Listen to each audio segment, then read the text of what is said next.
본문 누가복음 12장 16절로부터 21절까지를 저와 여러분이 함께 같이 한 목소리로 봉독하시겠습니다. 또 비유로 그들에게 말하여 이르시되 한 부자가 그 밭에 소출이 풍성하매 심중에 생각하여 이르되 내가 곡식 쌓아둘 곳이 없으니 어찌할까 하고 또 이르되 내가 이렇게 하리라 내 곡간을 헐고 더 크게 짓고 내 모든 곡식과 물건을 거기 쌓아두리라.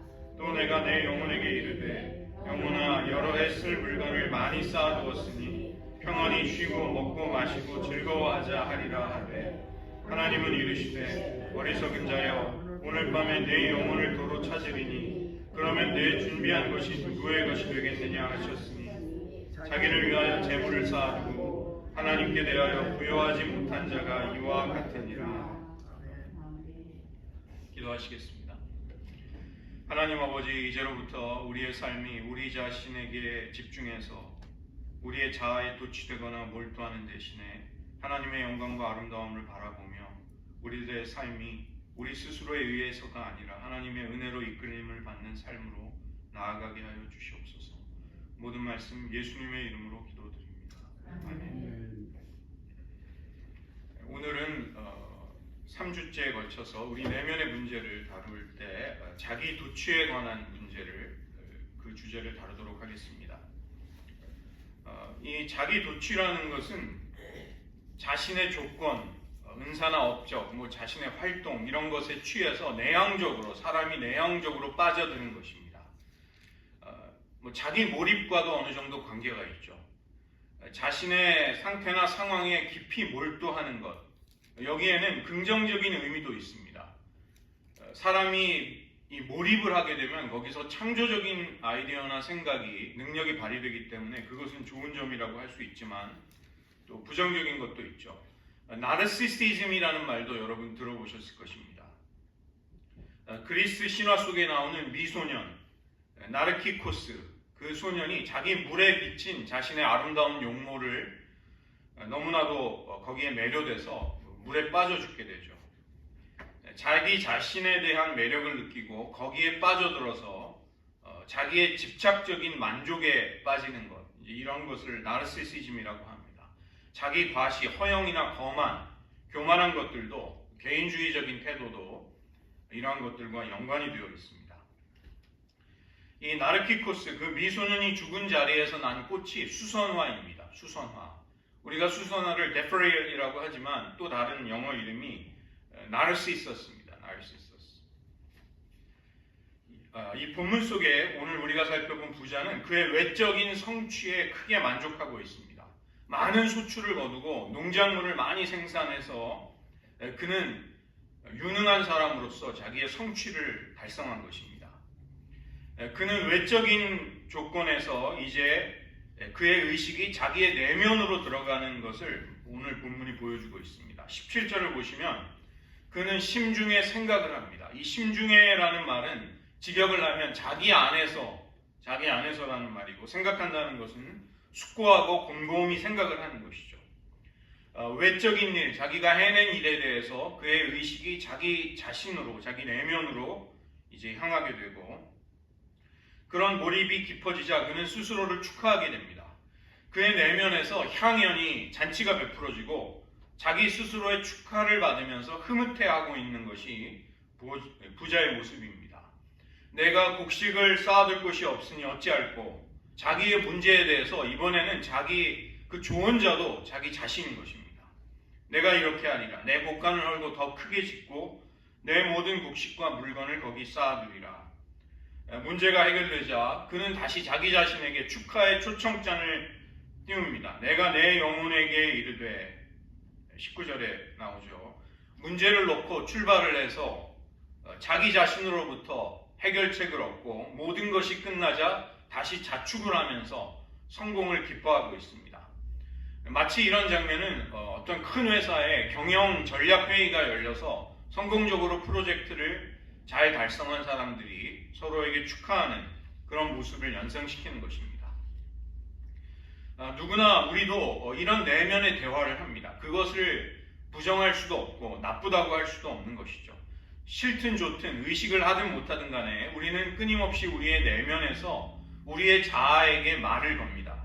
어떤 때는 신세 타령을 하기도 하고 자기 비하와 연민에 빠지기도 하고 또 부자처럼 조언을 구하기도 하고 의심이나 불안을 표현하는 경우도 있습니다. 이 본문 속에 오늘 본문 속의 부자는 문제를 제기하고 해결책을 모색하고 자축연을 벌이는 것이죠. 축하의 잔을 높이 들고서 내가 이토록 대단한 사람이구나. 이 모든 영광을 이것을 성취해낸 나에게 돌리는 것이 마땅하구나. 이렇게 건배를 외치는 것입니다.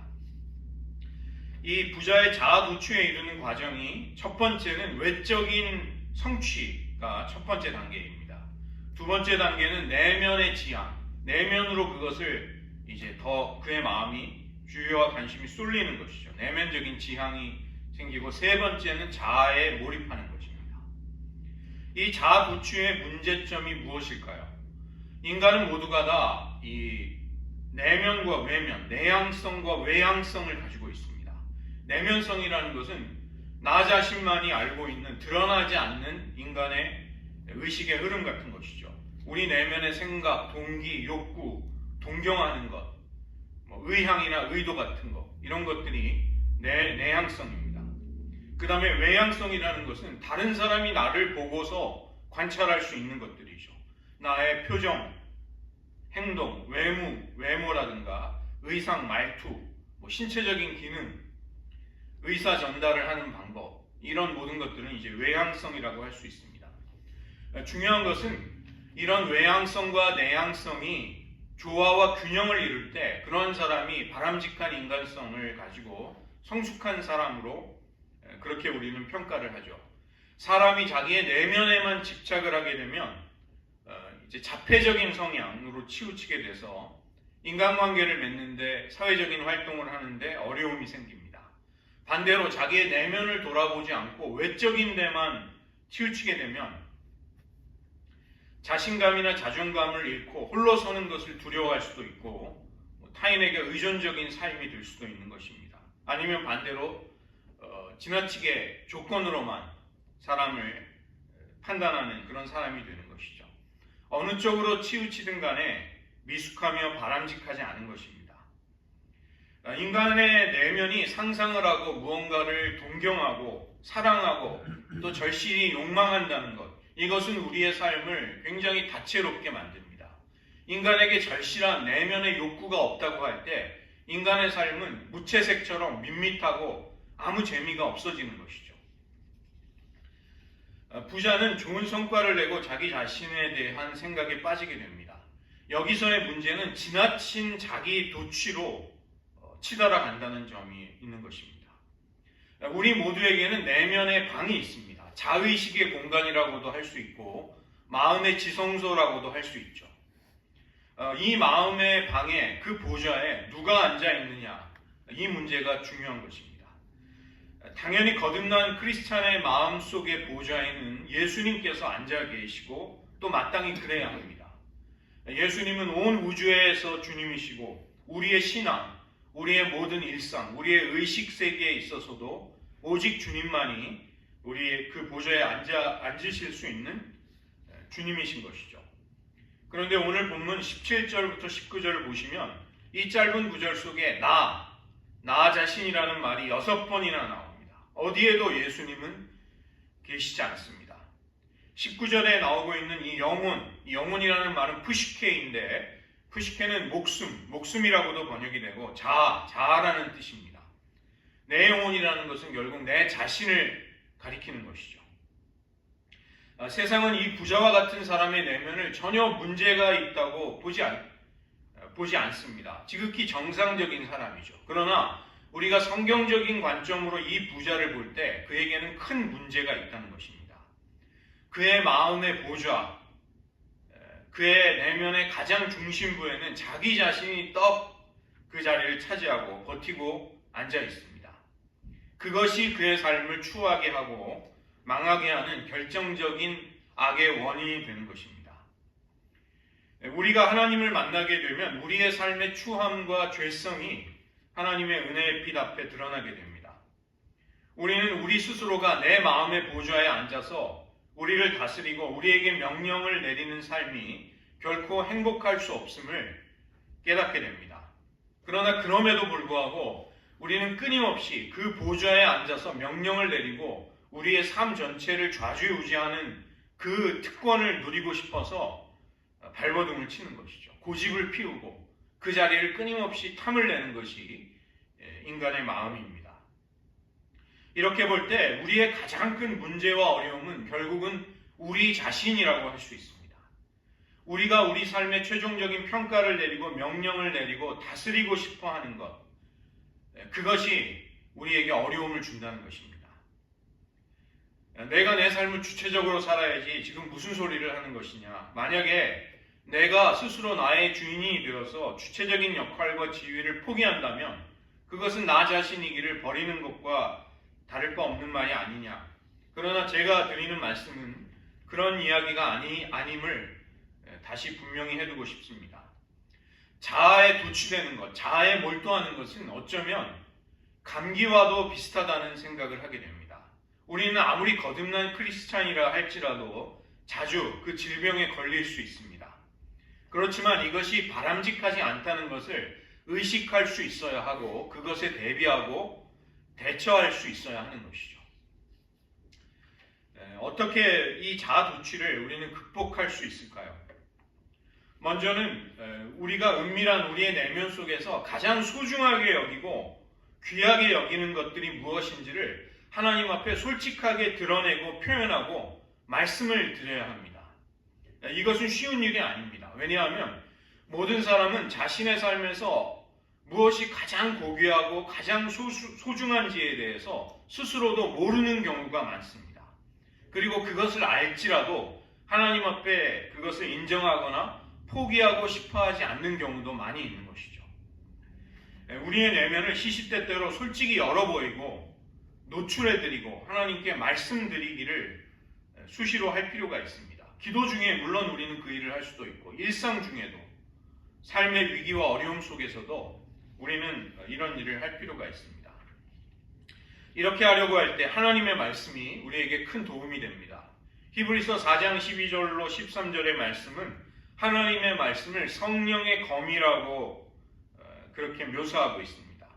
제사장의 손에 들린 날카로운 칼이 제단 위에 놓인 재물을 낱낱이 분해하고 쪼개듯이 하나님의 말씀, 이 성령의 검은 우리의 마음의 생각과 뜻을 감찰하신다고 히브리서는 말씀하죠. 만물이 우리를 상관하시는 하나님의 눈앞에 벌거벗은 것과 같이 드러난다고 말씀하십니다. 이것은 하나님이 그분의 말씀으로 우리를 수술하실 수 있다는 것입니다. 그것이 우리 안에 우리를 억압하고 우리를 사로잡는 모든 건강하지 못한 것들을 도려내고 보다 행복하고 충만한 삶으로 우리를 변화시킬 수 있다는 것이죠. 말씀 앞에서 하나님의 임재 앞에서 우리 자신을 깊이 발견하고 우리 자신이 누군가를 알게 되는 일을 두려워하지 말아야 합니다. 그런 일이 일어날 때 부담스러워하지 말아야 한다는 것입니다. 도리어 그것은 축복이 됩니다. 우리가 자주 하나님께 나아가기를 힘쓴다면 건전하지 못한 자아 도취, 자아 몰두는 우리 안에서 힘을 점점 잃어가게 됩니다. 또 자기 비하라든가 자기 연민과 같은 그런 건강하지 못한 정서도 우리가 하나님과 그분의 말씀 앞으로 자주 나아가게 될 때 그런 심령 속에서는 힘을 쓰지 못하게 되는 것이죠. 내가 누구인지를, 내가 얼마나 사랑받는지를 하나님과의 교제 속에서 자주 확인받고 살아가는 사람들에게는 어떤 일이 일어날까요? 하나님이 아닌 다른 누군가가 세상의 그 무엇이 우리가 누구인지를 정의 내리고 규정 지으려고 할 때 우리는 그것을 하찮게 아무것도 아닌 것으로 쉽게 무시할 수가 있습니다. 그냥 꺼져. 너의 헛소리를 나는 듣지 않겠다. 이렇게 명령할 수 있게 되는 것입니다. 두 번째는 우리 마음의 보좌를 예수님께 내어드려야 하는 것이죠. 로버트 멍어라는 기독교 작가가 쓴 베스트셀러가 있습니다. 많은 분들이 읽어보신 책일 것입니다. 내 마음 그리스도의 집이라는 책입니다. 영어 원제는 My Heart Christ Home 이라는 책입니다. 어떤 사람이 자신의 마음의 집에 예수님을 영접해 드립니다. 요한계시록 3장 20절의 말씀처럼 문 밖에서 문을 두드리고 계시는 주님을 그는 영접한 것입니다. 그 사람은 주님이 영원히 자신의 집에서 함께 사시기를 원하면서 자기 마음의 집의 곳곳을 예수님을 모시고 안내해 드리기 시작합니다. 가장 먼저 보여드리는 장소는 서재입니다. 이것은 마음의 통제실, 우리의 사상과 우리의 생각이 어디로 향하는가를 가리키는 그 장소인 것이죠. 그는 이전에는 의식하지 못했지만 거룩하신 주님이 그 자리에 계시자 주님의 눈에 보시기에 합당하지 않은 책들이 서가에 꽂혀 있는 것을 느끼기 시작합니다. 그는 예수님께 자신의 서재를 정리해 주시기를 부탁을 드리는 것이죠. 그는 예수님의 임재와 정결하심을 그가 떠올리고 의식하는 것이 불결한 생각을 마음속에서 쫓아내는데 큰 능력이 된다는 것을 발견하게 됩니다. 그 집주인이 두 번째로 주님을 모시고 간 곳은 주방이었습니다. 이것은 식욕으로 대표되는 우리의 욕구, 우리의 욕망의 방인 것이죠. 예수님은 그에게 나는 네가 알지 못하는 양식이 있다고 말씀해 주셨습니다. 나의 양식은 나를 보내신 이의 뜻을 행하는 것이다. 내가 진정으로 너를 만족시켜줄 음식을 원한다면 하늘에 계신 아버지의 뜻을 행하거라. 그분이 기뻐하시는 것을 내가 기뻐하는 것보다 앞세워야 한다. 주님은 그렇게 당부해 주셨습니다. 주님과 그 남자가 가게 된 다음 장소는 거실이었습니다. 예수님은 그에게 약속하셨습니다. 내가 매일 아침마다 여기로 너를 찾아오겠다. 여기서 너를 만나 함께 너의 하루 일과를 시작하자꾸나. 그는 아침마다 거실에서 주님을 만나 말씀과 기도로 경건의 시간을 가지고 주님과의 우정을 쌓아가기 시작합니다. 그 다음 장소는 작업실이었습니다. 주님은 나를 떠나서는 너희가 아무것도 할 수 없다는 요한복음 15장 5절을 말씀해 주시고 주님의 크고 강한 팔을 그의 어깨에 눌러주시고 그의 손을 붙잡아 주십니다. 이제부터는 내가 너를 통해 일하겠다 이렇게 말씀하시는 것이죠. 그는 차례대로 오락실, 침실 그리고 마지막에는 벽장 앞에까지 주님을 모시고 갑니다. 그 벽장 안에는 그의 옛 삶의 찌꺼기들이 숨겨져 있었습니다. 도저히 예수님께 보여드리기 부끄러운 그가 하지만 여전히 사랑하는 것들을 그는 벽장 안에 몰래 숨겨두고 열쇠로 잠가 놓았습니다. 예수님은 그 자그마한 벽장 앞에 서신 채로 여기서 이상한 냄새가 난다고 하시면서 나의 침대를 멀리 옮겨야겠구나. 내가 도저히 이런 냄새를 계속 맡을 수가 없단다. 이렇게 말씀하셨습니다. 이 남자는 그 벽장마저도 보여달라는 예수님께 처음에는 화를 내다가 결국은 항복을 합니다. 그리고 예수님께 벽장의 열쇠를 내어드립니다. 예수님은 그 벽장 안에 숨겨져 있던 썩은 것들, 죽은 것들을 다 내어버리시고 순식간에 그 벽장을 깨끗하게 수리하셨습니다. 그러자 상쾌하고 향기로운 바람이 온 집안에 불어와서 온 집안의 분위기가 완전히 바뀌게 됩니다. 여기에서 이 이야기가 끝난 것이 아니라 마지막 한 단계가 더 남아 있습니다. 제가 이것을 말씀드리고 싶습니다. 이 남자는 그 이후로도 자신의 마음의 방들을 깨끗이 하기 위해 열심히 청소를 했지만 한쪽을 청소하면 또 한쪽이 더러워지는 일을 발견하면서 피곤하고 지치게 됩니다. 그는 마침내 더 이상 이런 식으로는 살 수 없다고 생각을 하고 한 가지의 질문을 예수님께 드립니다. 주님, 이 집 전체에 대한 책임을 당신이 취하시고서 벽장을 치워주셨듯이 저를 위해 이 온 집 전체를 다스려 주실 수는 없는가요? 제 마음을 언제나 제가 마땅히 있어야 할 곳에, 주님 앞에 서야 할 곳에 설 수 있도록 그렇게 주님이 도와주시지 않겠습니까? 예수님은 밝은 얼굴로 그에게 말씀을 해주셨습니다. 물론이다. 너의 힘으로는 승리하는 삶을 살 수 없단다. 내가 너를 통해 내가 너를 위해서 내가 할 수 있는 일을 하게 해다오. 그렇지만 한 가지 문제가 있단다. 예수님은 천천히 다시 말씀하셨습니다. 나는 여전히 이 집에 여전히 한낱 손님일 뿐이란다. 나는 주인이 아니기에 그 일을 할 권한이 없단다. 이 건물이 나의 소유가 아니기 때문에. 그 남자는 곧 깨닫고서 흥분한 목소리로 예수님께 외쳤습니다. 주님은 손님이셨고 제가 그동안 주인이었습니다. 이제는 저와 이 집의 주인이 되어주십시오. 그는 서둘러 금고로 달려가서 집문서를 꺼내오고 서명을 해서 주님의 소유가 되도록 그 문서를 넘겨드리게 됩니다. 여기에 저의 존재와 소유가 다 있습니다. 이제 주님이 저와 저의 집을 운영하며 다스려 주십시오. 저는 당신의 친구로서 당신의 곁에 살겠습니다. 이 남자는 처음에 주님을 모시고 마음의 방 곳곳을 보여드리고 마지막에는 열어드리고 싶지 않았던 벽장까지 주님이 정결하게 하시는 것을 허락해드렸습니다. 그러나 그럼에도 불구하고 항상 자신의 마음의 집 전체를 청결하게 유지한다는 것이 어렵다는 것을 느끼는 것이죠. 그리고 집의 소유권을 마침내 넘겨드리게 됩니다. 이 이야기 속의 남자와 같이 우리도 예수님께 우리의 내면을 차례차례 열어드릴 수 있습니다. 주님이 정결하게 해주시기를 우리는 구할 수 있습니다. 그러나 거기에서 그쳐서는 안 된다는 것입니다. 마지막 단계, transferring the title, 집의 타이틀을 예수님께 넘겨드리는 것까지 우리는 해야 하는 것이죠. 세 번째는 중독의 문제가 있는데 이게 엄청나게 광범위한 문제라서 제가 자세한 이야기를 드리기보다는 우리의 마음의 문제와 관련되어서 중요한 소망의 근거들을 말씀드리고 싶습니다. 우리의 마음이 원하는 때 하나님을 사랑하고 하나님께 순종하기를 원할 때 순종할 수 있다면 얼마나 좋을까요? 그것이 굉장히 바람직한 우리의 심령의 상태죠. 그런 심령은 평안과 기쁨을 쉽게 누릴 수 있습니다. 그러나 우리의 문제는 여러 가지 중독의 문제에 빠져 있어서 우리가 주님을 사랑하고 싶은데 주님을 향한 사랑이 잘 작동이 되지 않는 것입니다.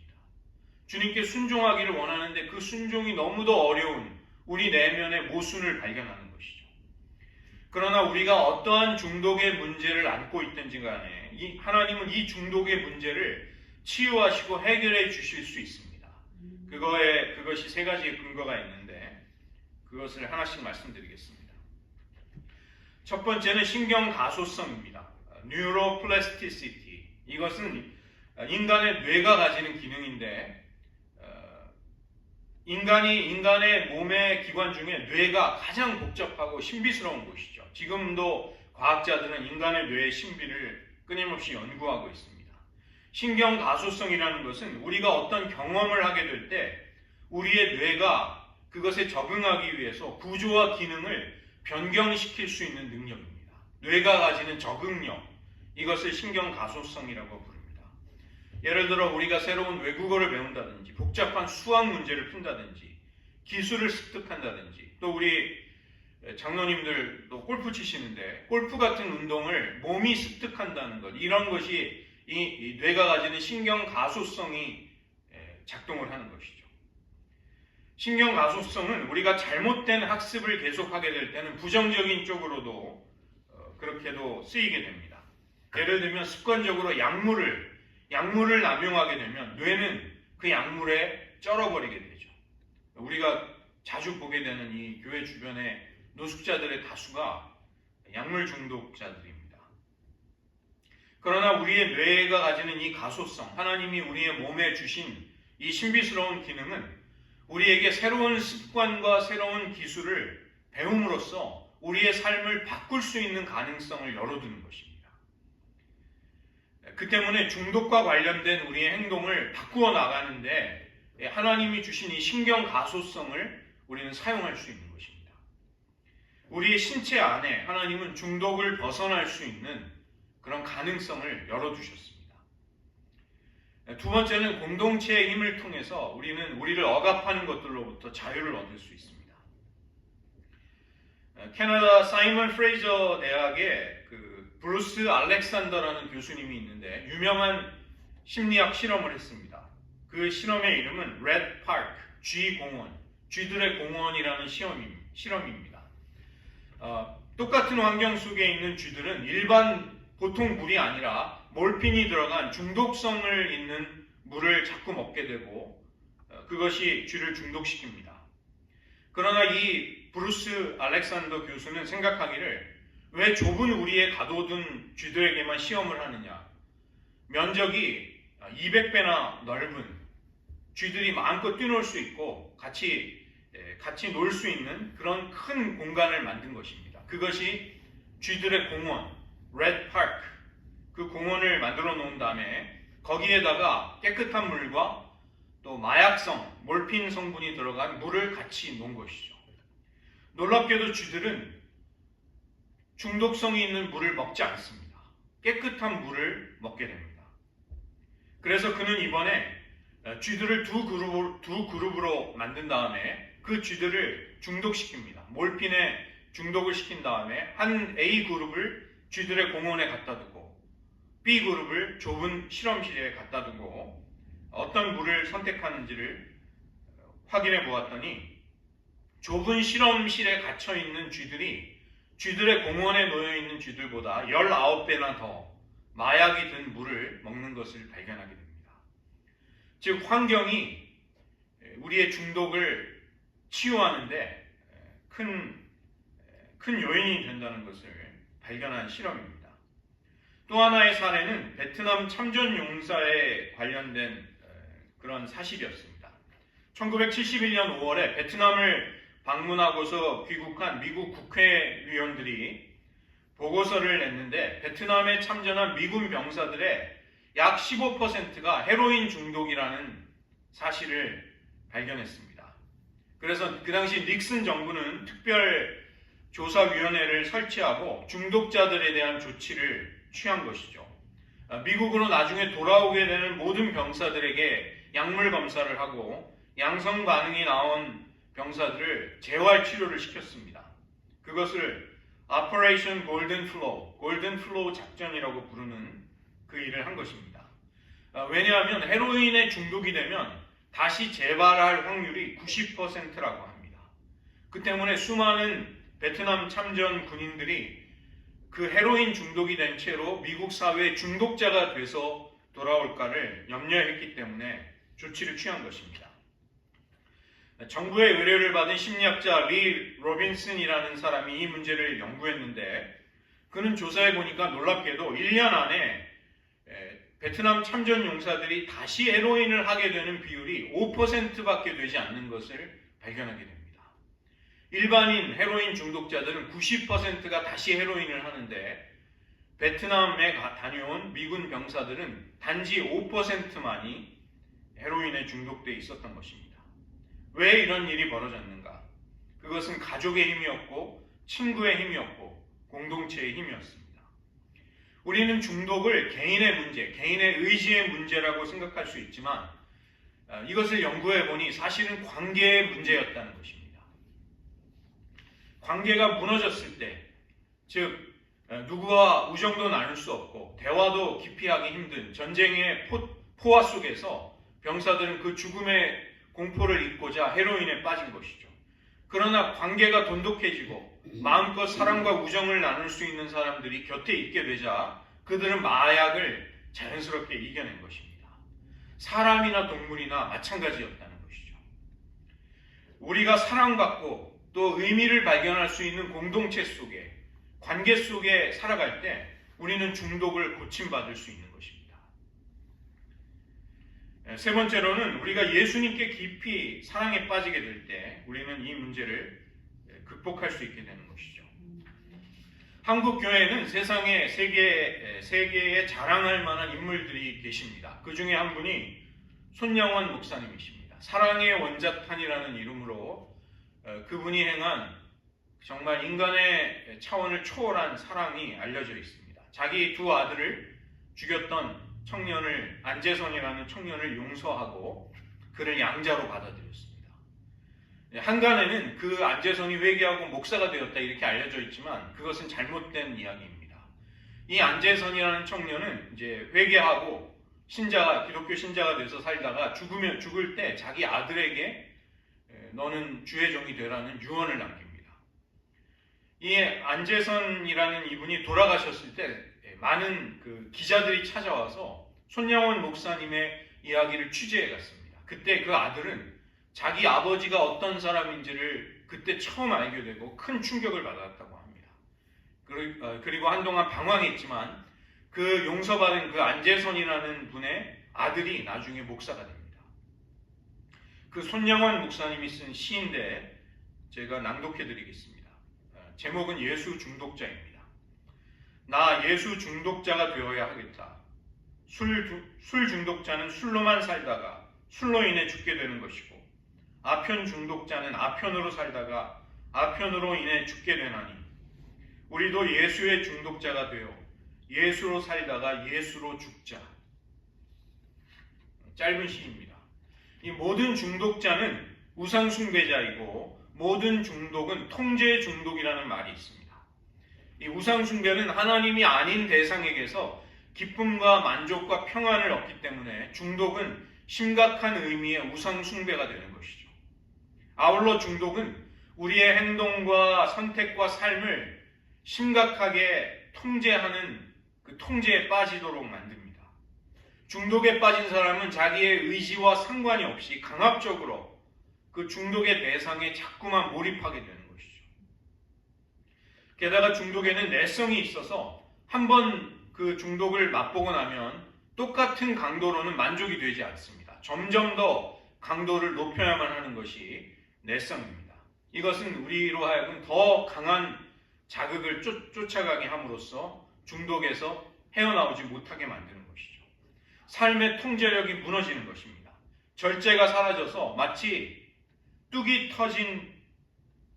터져버리고 댐이 무너져버린 것과 같은 일들이 우리들의 삶 속에 일어나게 되는 것이죠. 성벽이 없는 성이 되는 것입니다.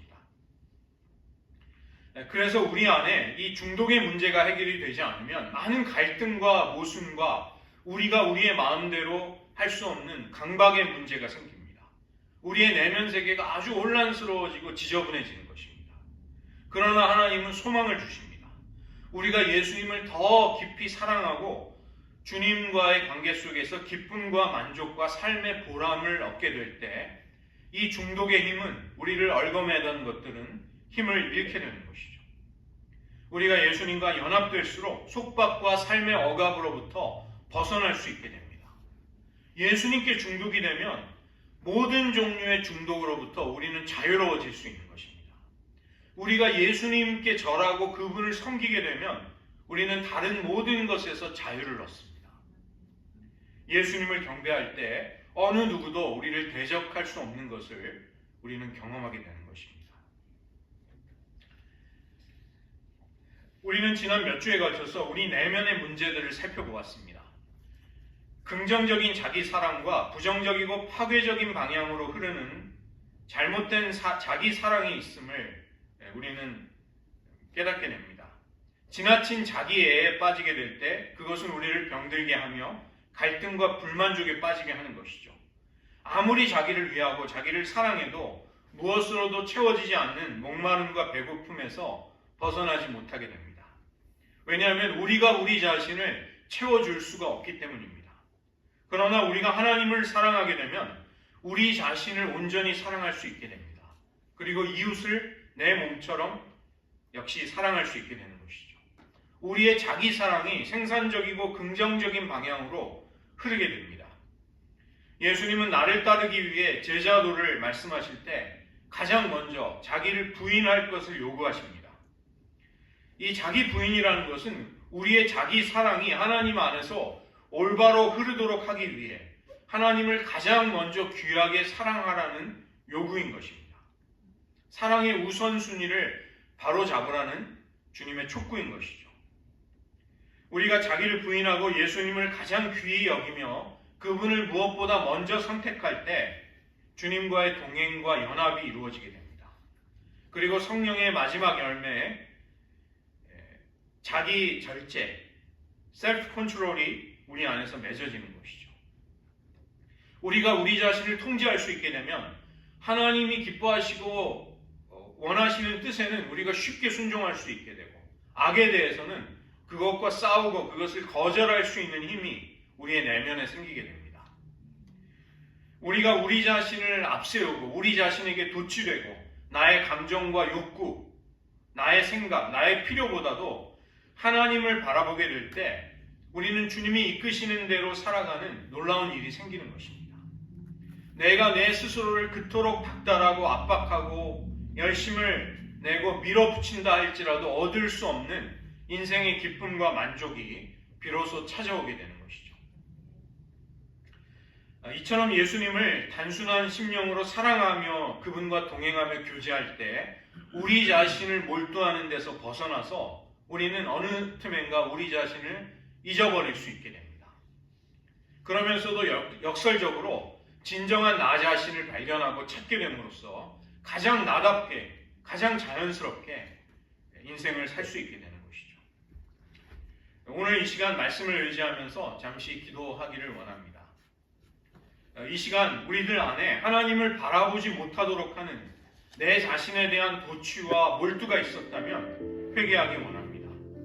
하나님께 순종하는 것이 어렵다면 왜 자꾸만 그것을 어렵게 만드는지, 무엇이 우리를 방해하는지 우리 안에 중독의 문제를 주님 앞에 한번 알아보시기를 바랍니다. 우리의 내면의 방에서 보좌에 앉아 우리의 삶 전체를 주님 다스려 주시옵소서.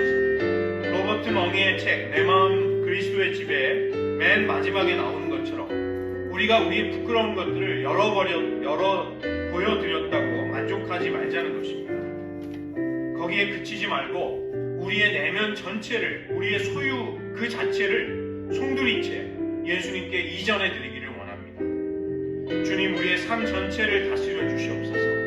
우리가 주님을 사랑하는 것을 자꾸만 어렵게 만드는 나 자신의 도취되고 몰두되는 문제, 그리고 중독의 문제로부터 우리를 자유케 하시고 주님을 정말 기쁨으로 사랑하며 살 수 있게 하여 주시옵소서.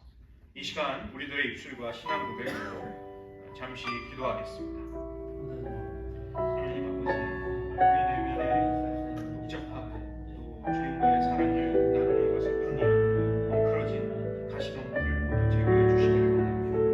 우리의 심령이 강팍하고 딱딱한 묵은 땅이 되지 않기를 원합니다. 하나님 아버지, 우리가 주님을 사랑하며 따르고 싶지만 그것을 어렵게 만드는 우리 내면에 수많은 장애물과 또 엉클어진 혼돈이 있습니다. 이것을 바로잡아 주시옵소서. 하나님 아버지, 어리석은 부자와 같이 스스로에게 만족하며 인생을 살지 않게 하시고 우리가 성취하는 것이 우리의 가치를 결정짓지 않도록 도와주시옵소서. 우리가 얼마나 주님의 사랑과 은혜를 입고 살아가는지 내 스스로를 자랑스러워할 수 있는 근거가 되게 하여 주시옵소서. 우리가 인생의 고난과 또 타인으로 받게 되는 비인격적인 일들이 우리를 무너뜨리지 않도록 도와주시옵소서. 우리가 어떤 고난과 어려움을 겪을지라도 우리를 사랑하시고 변함없이 우리를 언약의 관계 속에 붙들어주고 계시는 사랑의 아버지가 계신다는 것이 우리를 늘 견고하게 든든히 굳건히 세우는 일이 우리의 평생에 계속되게 하여 주시옵소서. 하나님, 우리 내면 속에 엉클어지고 혼란한 것들을 치워주시고 주님을 기쁘고 단순한 심령, 어린아이와 같이 사랑할 수 있게 하여 주시옵소서.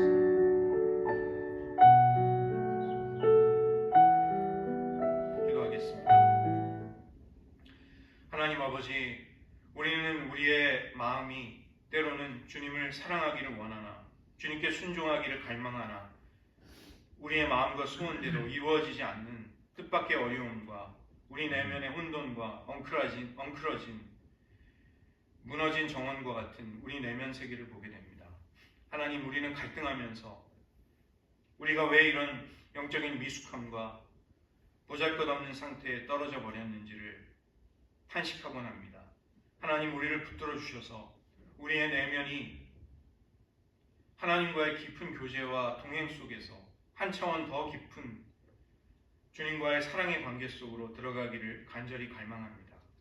주님, 우리가 우리 자신에게 지나치게 집중하고 우리의 내면과 나의 정서, 내가 겪고 있는 일들, 나의 경험들, 나의 필요에 몰두하게 됨으로써 하나님의 사랑과 은혜가 우리들에게서 희미해지고 잘 보이지 않는 일들이 얼마나 많은지요.